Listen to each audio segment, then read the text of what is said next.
በ1980ዎቹና 90ዎቹ መጀመሪያ አካባቢ የምስራቅ ስፖርት በሰፊው ያበበበት ጊዜ ነበረ ቢባል ማጋነን አይሆንም። ለዚህም እንደ ማሳያነት ማንሳት የሚቻለው በርካታ ክለቦች መኖራቸው እንዲሁም ከምስራቅ ወጥተው በሀገር አቀፍ ስፖርቶች ላይ የሚወዳደሩ ስፖርተኞችን መመልከት ሁነኛ ምሳሌም ሊሆን ይችላል። በ1980ዎቹ መነሻውን ሀረር አድርጎ በኢትዮጵያ ፕሪሚየር ሊግ በሚገኙ የተለያዩ ክለቦች የተጫወተውን ኑረዲን ሲራጅን በእንግድነት አቅርበነዋል። የቀድሞ የፈረሰኞቹ ሀረር ቢራ፣ ሀረር ከነማ እንዲሁም ደግሞ ቀደም ሲል በነበረው ዱቄት ወይንም ሀማሬሳ ክለብ ውስጥ በተጫዋችነት ያሳለፈው ኑረዲን የቀድሞ የእግር ኳስ ሕይወቱን ሊያውጋን ወዷልና እሱን ወደ እናንተ የምናደርስ ይሆናል። አመሰግናለሁ ኑረዲን። የቀድሞ የኢትዮጵያ ብሔራዊ ቡድን በክለብ ደረጃ ደግሞ እንዲሁ በጊዮርጊስ ውስጥም ባንኮቹም መናገር ዛሬ እንግዳችን ስለወግ ከልብ እናመሰግናለን። ቆይታ ዛሬ የምናደርገው በአጠቃላይ ስለ እግር ኳስ ህይወት አሁን ላይ በምን ደረጃ ላይ እንዳለ ለማውጋት ፈልገን ነውና እኛ ይሄንን አልካል እስቲ ኑረዲን ማን ነው የሚለውን በራስህ አንደበት ብትገልጽልን። እሺ፣ እኔንም እንግዳ አድርገህ ስለጋበዝከኝ በጣም አመሰግናለሁ። እንግዲህ ኑረዲን ማለት ያው ህይወቱ ያው ከስፖርቱ ጋር በጣም የተገናኘ ነው። ስፔሻሊ ከእግር ኳሱ ጋር ከትምህርት ቤት ጀምሮ በጨዋታ ውስጥ ነው ያደግኩት። ሃይ ስኩል እያለሁ ነው ክለብ ላይ የተጠራሁት። ስለዚህ ያው እንግዲህ ከትንሹ ብዙ አመት ስለተጫወኩኝ ከዱቄት ሀረር ውስጥ በጣም ምርጥ የሆኑ ክለቦች አሉ። ዱቄት የሚባል ቲም አለ። ከዛ ሀረር ቢራ፣ ከዛ ከሀረር ቢራ ነው ምርጥ ጊዮርጊስ የተመረጥኩት። በመንግስቱ ወርቁ ነው፣ ኢንስትራክተር ነው። የአፍሪካ የመጀመሪያ ኢንስትራክተር ነው እሱ። ታለንት አይደንቲፊኬሽን ላይ እንግዲህ ኢትዮጵያ ውስጥ አለ የሚባል ነው። እሱ ከመረጠ በቃ ትችላለህ ነው። ይሄ ማንም ሰው የሚያውቀው ነገር ነው። መንግስቱ ወርቁ ይባላል ኢንስትራክተር። ሱዳን ላይ የራሱ መንገድ አለ በሱ የተሰየመ በጣም ዝነኛ አሰልጣኝም ነው። ከዛ ባንኮች ስለቅ ደግሞ ባንኮች ነው። ባንኮች በዛን ጊዜ ያው ከጊዮርጊስ ቀጥሎ በጣም የመጡ ቲሞች ኤልፓና ባንኮች ናቸውና እዛም ተጫዋች አለው። ስፔሻሊ ደግሞ ሀረር ከነማ ፕሪሚየር ሊግ ላይ የነበረ ጊዜ የመጀመሪያው ከነማ ነው። ሀረር ከተማ ከነማ ቲም ከአዋሳ እንኳን አልተመሰረተም። ስንመሰርት እዛም ላይ ተጫዋች አለው። እንግዲህ እንደዚህ አይነት ታሪኮች ነው ያለ። ሌላው ምንድነው በትምህርት በኩል በጣም ቆያው ይሄን ሙያ ስለምወደው ልክ ኳስ ሳቆም የሀገሪቱን አጠቃላይ ሁኔታ ሳይ ከትምህርት ጋር መሄድ አለበት የሚለውን ነገር ሳይንቲፊካሊ እሱን ኮተቤ ተማርኩኝ በስፖርት ሳይንስ። ከዛ ዲላ በጣም ዲቮትድ ሆኜ አንባቢም ስለነበርኩ ቀድሜም በስፖርት ሳይንስ ዲግሪ አለኝ። ይሄን ይመስላል። መልካም ጠቅለል አድርገን ነው ያነሳልን። ሰፋ የሚሉ ሀሳቦች ናቸው አንድ በአንድ ቢበነዘሩ። ሀረር ላይ የነበረው እንቅስቃሴን በራሱ እናንሳው። ያው ከመሬት ተነስታ አይደለም ብሔራዊ ቡድን ደረጃ የደረስከውና ሂደቶቹ ምን ይመስሉ ነበር? የእግር ኳስ ስኬት ላይ እንድትደርስ ያደረገ ሂደቶችን ብናነሳቸው። በነገራችን ላይ ሀረር ማለት ካልቸራሊ ራሷ ከተማው ይሄ ሰው ለሰው ኢንተራክሽኑ በጣም ከፍተኛ ነው። ምስራቁ ላይ የምንለይበት ትልቁ ነገር እኛ ድሬዳዋና ሀረር የማህበረሰቡ ስነ ልቦና በጣም የተቀራረበ ነው። ስፖርት ደግሞ እግር ኳስን ስታየው የሚፈልገው ነገር በጋራ ውህደት ላይ የሚሰራ ስራ ነው። ስለዚህ ያው ሀረር መወለዴ አንዱ አድቫንቴጅ ነው እላለሁ። በልጅነቴ ባጭር ጊዜ ውስጥ የዛን ጊዜ ሀረር ላይ ብዙ ቲሞች አሉ። እኔ ክለብ እያለሁ 7 ባቢሌ፣ ዱቄት፣ ፖሊስ፣ ኡጋዴ አንበሳ ብዙ ቲም ነው ያለው እና ከዛ ውስጥ ነው ወተን ለምርጥ ምን ሄደውና ወደዛ ያ ነገር በጣም ትልቅ አድቫንቴጅ አለው። አጋጣሚው ደግሞ መንግስቱ ወርቁ ያኔ ጊዮርጊስ ላይ ብዙ ልጆች ጠፍተው ናሽናል ቲም ሲያሰለጥን ጣሊያን ላይ ጠፍተው በጣም ክፍተት አለው። ስለዚህ ጊዮርጊስ ደግሞ የኢትዮጵያ ውስጥ የማንም የልጅ ህልም ነው። እዛ ጋር መጫወት የልጅ ብቻ አይደለም።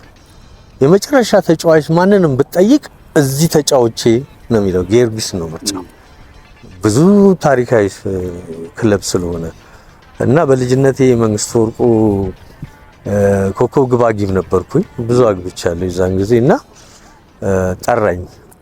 ከዛ ልጅ ስለነበርኩኝ የጠየቀኝ ነገር እኔ አላውቀውም።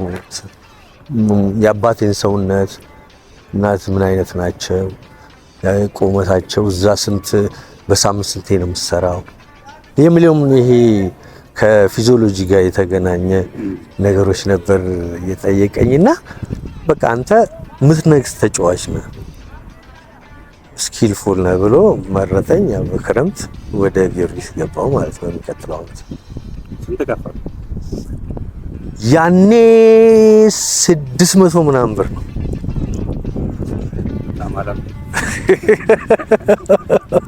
እና ኢንሴንቲቭ የሚባል ሲጀመር አንዳንድ ብር ነው በደቂቃ 45 ከተጫወት 45 ብር ይጨመርልሃል ማለት ነው።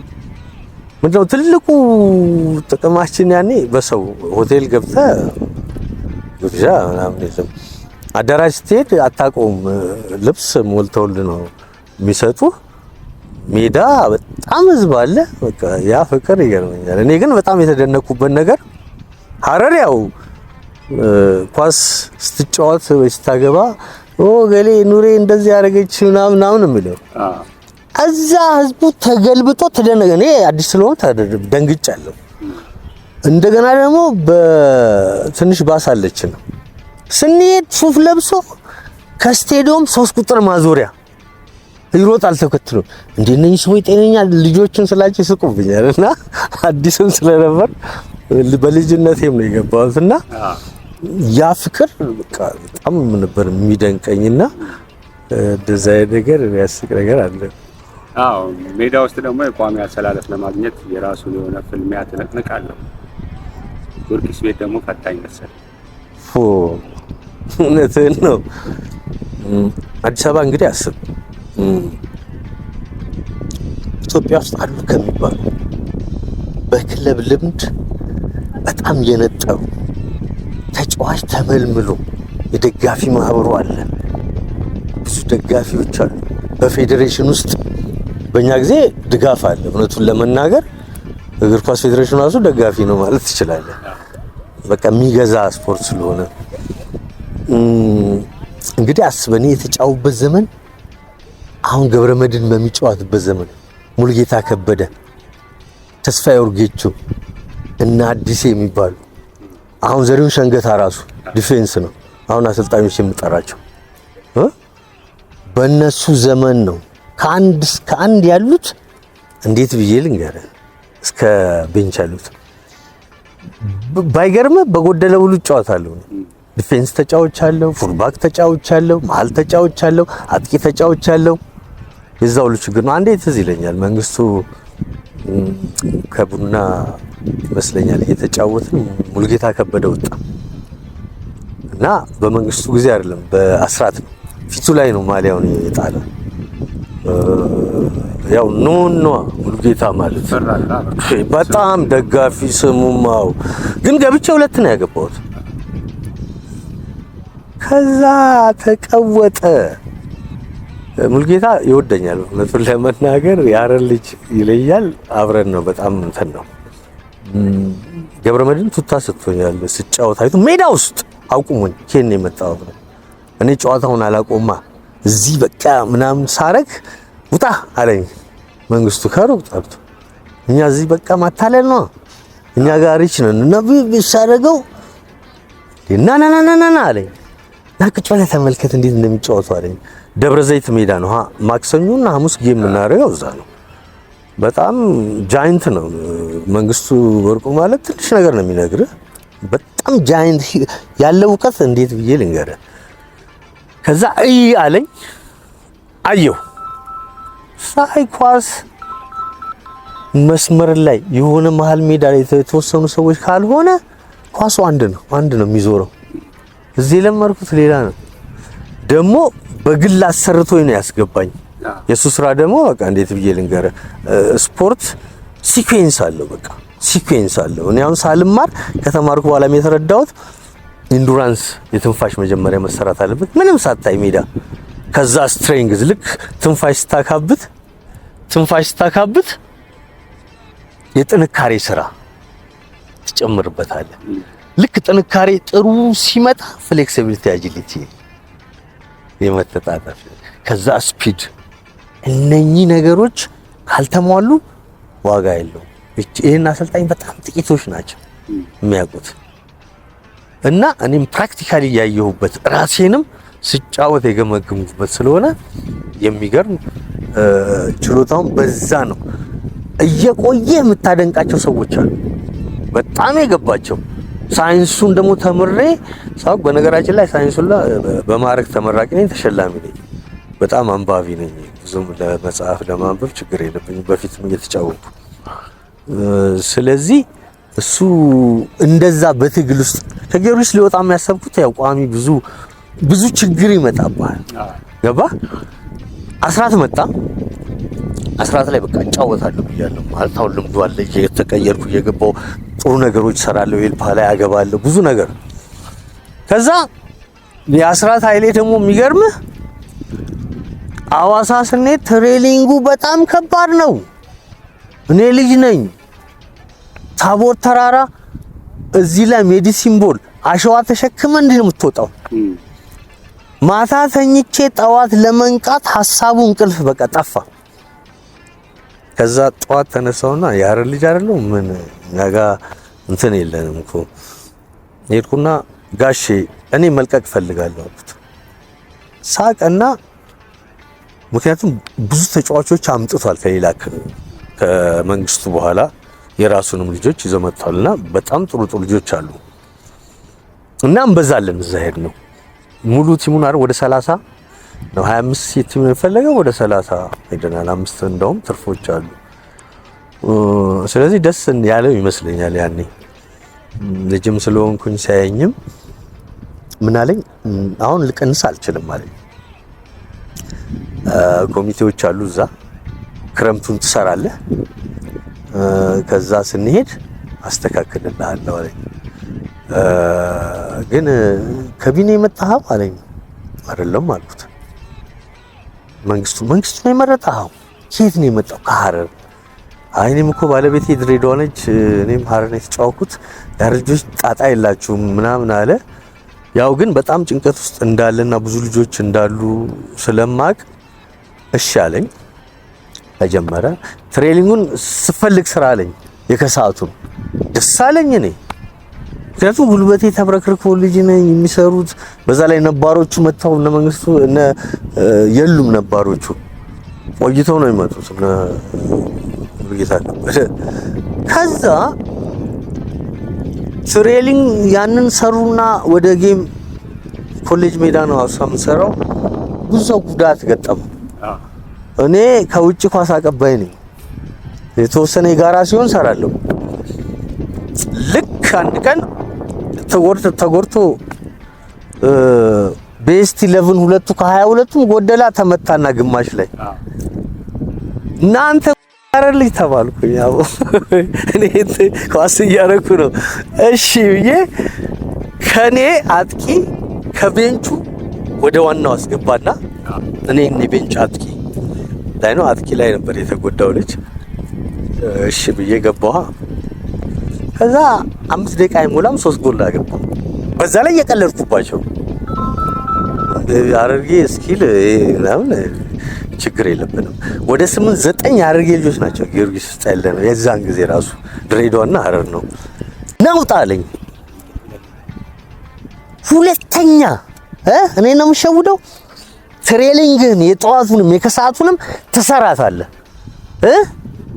አለኝና እንደዛ ቀጠልኩላል። ይሄ ሁሉ በጣም ብዙ ችግሮች አልፈያለሁ። ያው ትንሹ አንዱ ማለት ይሄ ነው። ወደ ብሔራ ቡድን እንምጣ። ሂደቱ ምን ይመስል ነበረ? እንዳው ከዚህ ጋር ያይዘህ በዛ ልክ ደግሞ የምትሄድ ከሆነ ጉዳትም እናነሳለንና እስቲ እነሱን እንጫወት። እኔ ታዳጊ ቲም ነው የተመረጥኩት። ስዩም የሚባል ሰው ነው የመረጠኝና በዛን ጊዜ በጣም ጉዳት ነበረብኝና ኦልሞስት ታዳጊ ቲም የዛን ጊዜ ውጪ ምናምንም ትሄዳለህ ኦልሞስት ገባው የመጫወት አቅም አለ አለኝ ግን የጡንቻ መሰንጠቅ ገጥሞኝ ነበርና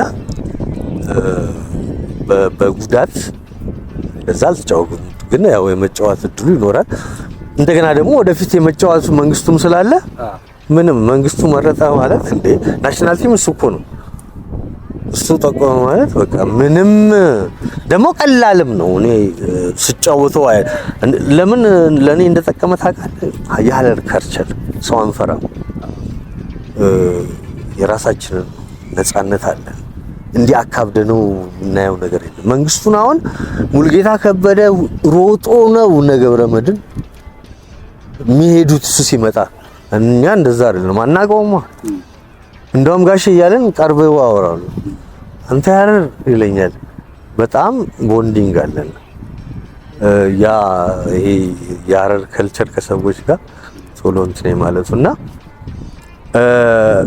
ብዙ የመጫወት እድሉ እርግጠኛ ነበረኝ ምክንያቱም ምንድነው የክለብ ሻምፒዮን ሱዳን ኬንያ ግብጽ ምናምን የተለያየ ሀገር ሄጃለሁ ቀላል ነው ልምዱ አለና ግን ብሔራዊ ቡድን ከዛ በኋላ መንግስቱ መሄዱ እኔን በጣም ትልቅ ጎርቶኛል ለመናገር ለምን ሌሎች ማግኘት እድሉን ከዛ የዛን ጊዜ ደግሞ ምንድነው የቡናው አሰልጣኝ ከሆነ እንደ በፊቱ አሁን ናሽናል ቲም ለብቻ ቁጭ ብለህ አይደለም የምትመርጠው ከክለብ ይመረጣል የክለቡ ነው ናሽናል ቲም ስዩም ሲመርጥ የቡና ልጅ ነው እንዳለ የሚገባው በቃ እንደዚህ አይነት በጣም ልክስክስ የሆነ የኢትዮጵያ ፉትቦል በነገራችን ላይ በጣም በብዙ ነገር ካልተስተካከለ ከባድ ነው ስትራክቸሩ ካልተስተካከለ በጣም ከባድ ነው የሙያው ሰዎች ባግባቡ እንደሌላው እንደ አውሮፓ እንደ ሌሎች ሀገሮች በስፖርቱ ባለሙያው ከሳይንሱ ጋር ተቀናኝቶ ካልተሰራ ከባድ ነው የሚሆነው ሌላው አይደለም ሳይሆን የነበረውን ንዶ ከአዲስ ደግሞ መዘርጋት አይነት ኔትወርክ አለና እኔ ወደኔ ነገር መጣልኝ እኔ ኳስ ስጫወት በጣም አንባቢ ነኝ ይላል ተመራማሪ ነኝ ኳሶች ስገፋ ሰው ግራ እግር ላይ ሲነቅል በቀኝ በግራ እንዴት እንደሆነ ኳሱ ለምን እንዳጠፋ ራሴን ያጣውበት ጊዜ ነበር ይገርማል ልክ አስራትን ሲይዝ ጠፋብኝ ኳስ አልችልም እንዴ እስከማለት ደረሱ ለምን በሱ ነው መመራው የሌለኝን ነው የሚያሰራኝ የሌለኝን ነው ጠልዘው ነው ባየር ላይ ምናምን በለው ነው እኔ አላውቀውም እሱን ራሴን ተጠራል ከዛ ወደ ራሴ መምጣት ጀመርኩ ምንድነው እስቲ ቆይ ወደ ማንነቴ የማረገው ብዬ የራሴን መስራት ሲጀምር ለካ ስኪል የሚሉት ነገር ታለንት የሚሉት ነገር እንደ ዘፋኝ እንደ ሰዓል በግል ተፈጥሮ የሚሰጥህ ሌሎች ጋር የሌለ ነገር መሆኑን አንተ ጋር ያለ መሆኑን በዛ እድሜ ነው የተረዳሁት ከዛ ምንድነው ወደምችለው የሚለው ነገር መጣው እንዴት ብጫወት ነው የሚለው ነገር መጣው አሰልጣኙን በከፊል እንጂ ከዛ በኋላ የራሴ ሲጨምርበት እሱ ራሱ እንደውም ከየኔን ነገር አፕሪሼት እያደረገ ወደ መሄድ ብልጠት ይፈልጋል ማለት ነው ስለዚህ ምንድነው ኢትዮጵያ የራሷ ቀለም ሊኖራት ይገባል በቃ አሁን የኛ ሀገር ሳይንሱን ከውጪ ያኛው ያመጣል ይሄን ያመጣል ያ ያመጣል ያ ግን የተጠናው በራሳቸው ልክ ነው የሰፉት ስፔኖች ናቸው እስከ ቅርብ ጊዜ የነገሱበት ሰውነታቸው አጫዋታቸው ቶታል ነው የጋራ አጫዋት ነው በሚችሉት ነገር ነው ሰርተው ይመጡት ሁሉም የራስ ቀለም አለ እኔ እንደውም ብራዚሎች የጠፋባቸው ከራሳቸው ቀለም ስለወጡ ነው የሚል አስተሳሰብ አለኝ ነው እሱንም ያጣኑት መቼ ነው 94 ላይ አሜሪካ ላይ ምክንያቱም ጋራንቺ የሚባል ማን ነው የጣሊያኑ የጣሊያን ዘግነ ኢትዮጵያ ውስጥ የነበረ ጣሊያን ላይ የሆነ ጊዜ አግኝተነዋልና ወደዚህ መጥቶ ድሬዳዋ ኮተን ነው እንዴ የሚጫወቱ ነበር ናሽናል ቲም እና ምን አለ አውሮፓኖች ብዙ ጊዜ ዋንጫ ይወስዳሉ ይላል ግን ብራዚል ያው ብዙ ጊዜ ተሳታፊ ነው እስከ ዋንጫ ምናምን ይሄዳል ከዛ የጉልበት አጫዋታችንን ብለው አጠኑ። እነ ማሪዮ ሳንቶስ፣ እነ ማሪዮ ሲልቫ፣ እነ ዱንጋ፣ ሮማሪዮ ሁሉም ከአውሮፓ ነው ያስመጧቸውና በጣም ጉልበተኛ ናቸው። በርግጥ ሮናልዶ ትንሽ ነበር የዛን ጊዜ ቤቤቶ ነውና ግን ያው ተሳካለች የጉልበቱ በዛ ጊዜ። ለምን አውሮፓ ውስጥ ነው የተጫወቱት፣ ተጠንቶ ነው የተደረገው። ከዛ በኋላ ጠፉ። ለምን? ትውልዱ ከዛ ያለው የራሱን ቀለም ይዞ ይመጣል። እዚህ ናሽናል ቲሙ ላይ ሌላ ቀለም ጨመሩበት፣ ጠፋ። ይሄን ሁሉ ያመጣሁት ለምንድን ነው? ይሄ ትልቆቹ ያጠኑት ጥናት ነው። ውስጤም ሳስበው የነበረ ነገር ነው። ስለዚህ የራስን ቀለም ምንጊዜም የማትለቀው ከለቀቅም እንደ ብሔራዊ ቡድኑ ሌላ ሽፍት አድርገህ ምንጊዜም ይዘው የምትሄደው ከምክንያታዊ ጋር። ዛሬ አሰልጣኝ ሌላ ምናምን ያመጣል፣ በሚቀጥለው ሌላ ሲስተም ነው በሚቀጥለው እና በጣም ከባድ ነው። ኢትዮጵያ ውስጥ በቃ ማለት ምንድነው ላብራቶሪ በለው እንጂ ተጫዋች ጠፍቶን አይደለም። እውነቱን ለመናገር እኔ ብዙ ኢንተርናሽናል ጨዋታ ላይም አይቻለሁና አለን ብልጭታውን እኮ ይታያል። ዓለም ዋንጫ ላይ ብራዚል የተባለ ጋርዚያቶ ይዞ ሲሄድ ጨዋታችንን አይተነዋል። የተወሰነ ጊዜ አሁን የሰውነት ቢሻው ቲም የሱ አይደለም መስለናል እንጂ ብዙ ቲም ሰርቶት ተዋህደዋል። ገባ? በተለይ ቀለም ይዞ የመጣው አንድ እንግሊዛዊ አሰልጣኝ ነው። ስሙ ረሳሁት። በቃ እንዴ ነው የራስ ቀለም ምን ጊዜ ማጫወቱ አንድ አይነት ሲሆን ይበላሽ ይጥፋ። ምክንያቱም ፕሮግረስ እያሳየ ነው የሚሄደው። ያ ቲም በነፃ ላሰልጠነ ብሏል። ሰው ይገርማል። ሲያባሩ ዝም ብለው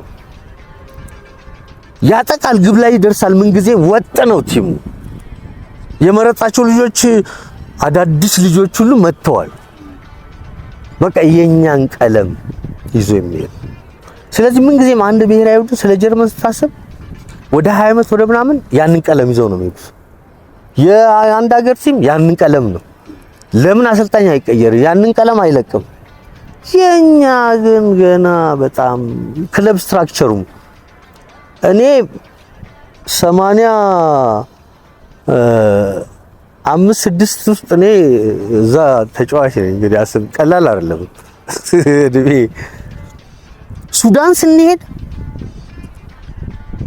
ሜሪክና አልሂላል ነው የሚሏቸው ቲሞች ዲሻየውት የዛን ጊዜ ነው በህይወቴ።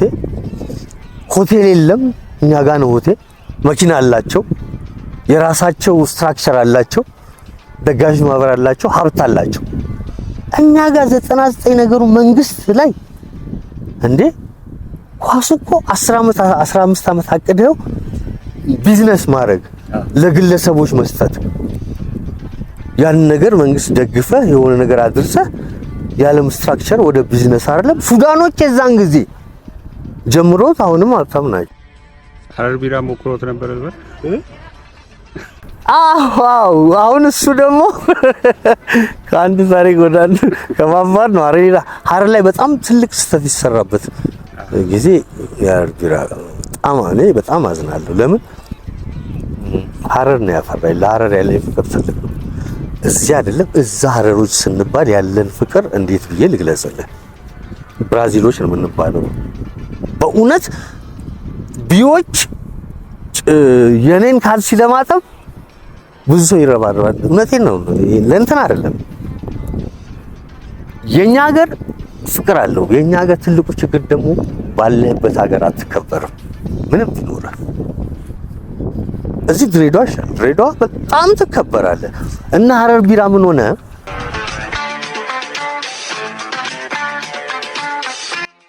ውድ ቤተሰቦቻችን ፕሮግራማችን አልተጠናቀቀም። በክፍል 2 ታዲያ የዚህኑ ተከታይ ክፍል ወደ እናንተ መናደርስ ይሆናል። ለአብሮነታችሁ ከልብ እናመሰግናለን።